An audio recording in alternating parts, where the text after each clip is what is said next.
Hello everyone, this is Abhi from Abhi Creation. நம்ம இன்னைக்கு என்ன வீடியோவில் பார்க்குறோம் அப்படின்னு பார்த்தோம்னா, என் முன்னாடி நல்ல ஒரு பிங்க் கலர் saree இருக்குது. அதுக்கு வந்து கான்ட்ராஸ்டாக நல்ல ஒரு ஒயிட் கலர் ப்ளவுஸு. இதில் என்ன கஸ்டமர் ப்ரிஃபர் பண்ணாங்க அப்படின்னா, ஸ்லீவில் மட்டும் சிம்பிளாக த்ரெட் ஒர்க் மட்டும் கேட்டிருந்தாங்க. இப்போ நம்ம பார்த்தோம்னா இதில் எப்படி பண்ணியிருக்கோம் பாருங்கள், தெரியும். ஸ்லீவ் மட்டும்தான் போட்டிருக்கோம், வெறும் புட்டா மட்டும்தான் வச்சுருக்கோம். எட்ஜில் வந்து ஜரி லைன்ஸ் கேட்டதுனால ஜரி லைன்ஸ் போட்டிருக்கோம். அந்த புட்டா வந்து பார்த்திங்கன்னா இவ்வளோ தான் வச்சுருக்கோம், ரொம்ப எல்லாம் கிடையாதுங்க. இது ஸ்லீவோட ஒரு ஹாஃப் தான் காட்டியிருக்கேன். சேம் அந்த பக்கமாக ஹாஃபில் இருக்குது. அந்த ஒரு இப்போ பார்த்தீங்கன்னா அந்த கிளிப் டைப் ஸ்டோன்ஸ் வருது பார்த்தீங்களா, அந்த கிளிப் டைப் ஸ்டோன்ஸில் வந்து ஒரு கோல்டு ஸ்டோன் வந்து ஸ்கொயர் ஷேப்பில் வச்சுட்டு அந்த லவங்கம் ஸ்டிச்சு தான் நம்ம அந்த 4 சைட்ஸும் போட்டிருக்கோம். ஸோ அது வந்து பார்த்திங்கன்னா அது ஒரு ஸ்கொயர் ஷேப்பாக வந்து ஃபார்ம் ஆயிடுச்சு. இவ்வளோ தான். இப்போ இது மட்டும்தான் நம்ம போட்டிருக்கோம். இந்த 2 ஸ்லீவுக்கும் பார்த்தீங்கன்னா நம்ம இது மட்டும்தான் போட்டிருக்கோம், வேறு எதுவுமே போடலை.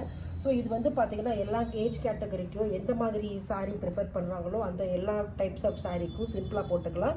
ஈஸி வாஷபிள் ஆல்சோ, நல்லா வாஷும் பண்ணிக்கலாம், ஒன்றும் பிரச்சனை ஆகாது.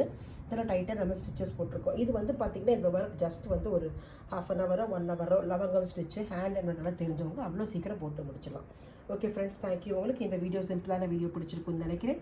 சிம்பிள் ப்ளவுஸ் நம்ம போட்டுட்ருக்கோம். Thank you friends. யாராவது இது மாதிரி சிம்பிளாக விரும்புகிறவங்களுக்கு இது கண்டிப்பாக நீங்கள் ஷேர் பண்ணுங்கள். தேங்க்யூ.